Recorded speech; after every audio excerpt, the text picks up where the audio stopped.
This is chapter number 2 on the book The Hado of Consciousness, which is by nature very experimental, very leading edge, and the approach to the book again is a prototype and a pattern to a new life experience if you can catch the idea, catch the Hado. Okay, so here's the Hado. You have it. Let's reflect it in 100 different ways. How does this idea relate to consciousness? How does idea relate to the idea of consciousness? Now we can begin to draw lines. Idea is a product of consciousness. Individuals have ideas which add up to a whole. Ideas float around within the scramble, the marketplace of the mind, the life experience, the Akashic records, if you will. So ideas float around the Akashic records, and now we can begin to add some energy from Edgar Casey, who has led me on my journey on this Aberfeldy wavelength. So the consciousness, I want to start from a different place now. The consciousness of the song by Aberfeldy, Love is an Arrow, is what I'm playing with to is the frequency and vibrational pace to begin to bring about this work. And we're reflecting the grand idea through consciousness and through 100 different ways of consciousness. So the Hado always reflects another portion of Hado.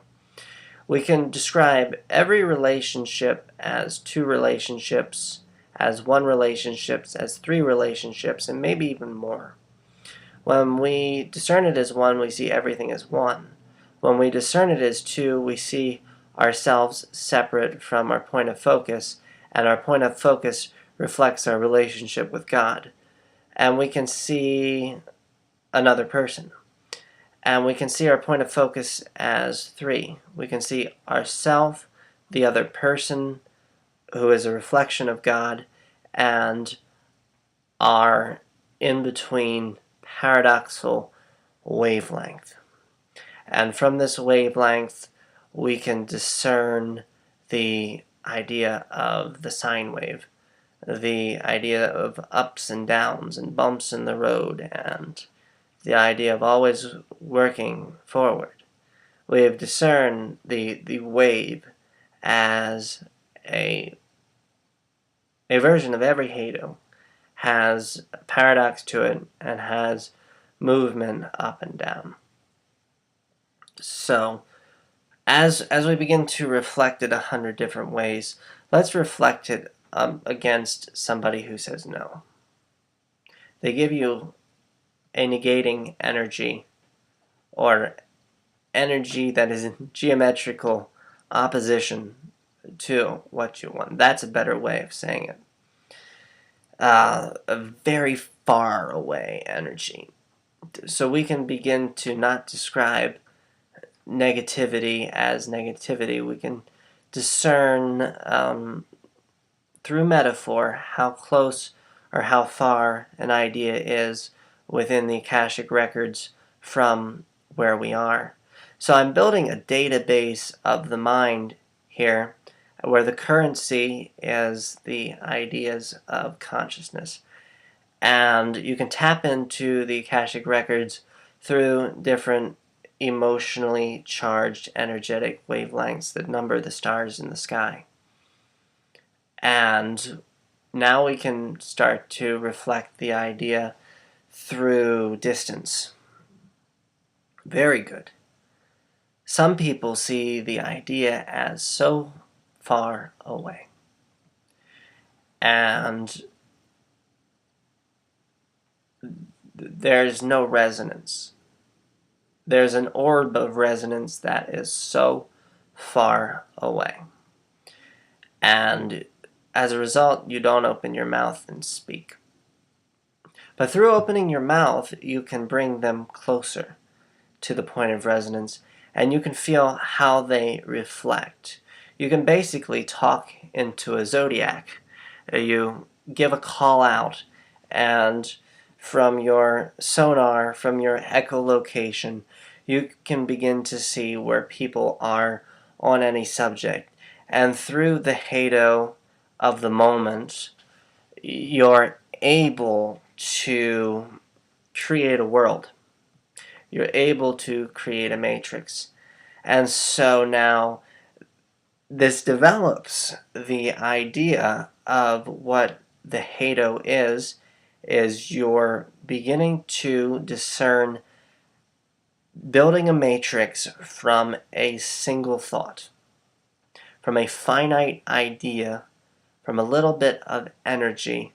You're building an experience. You're building some energy around that idea.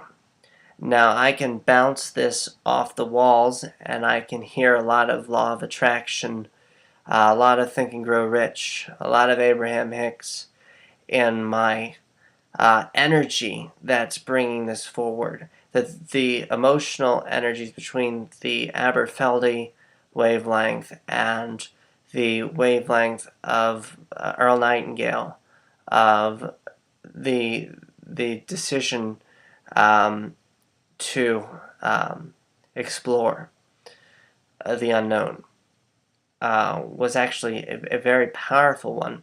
But you go back to some other frequencies, some other habits, and now through discerning the Hado as a unit in the scramble,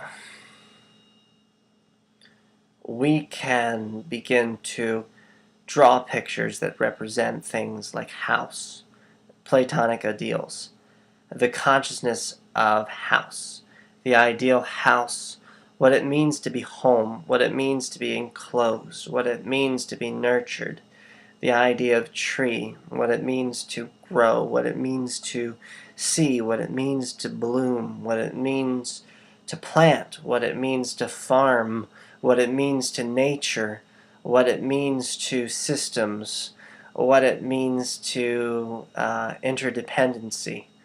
And we can start to draw these worlds from powerful Hado points. And now this is going to be the 100 Different Ways chapter. We only really discerned a few, but we were able to designate the Akashic records as an emotional access record to vibrations of thoughts and resonant matrix worlds and dimensions of understanding. There might be another chapter on math. You may be able to subtract, you may be able to add, you may be able to do geometry, you may be able to do dimensions, and through your relationship to the idea of mathematics, you're able to discern a little bit of direction. So I'm going to actually do a chapter on mathematics.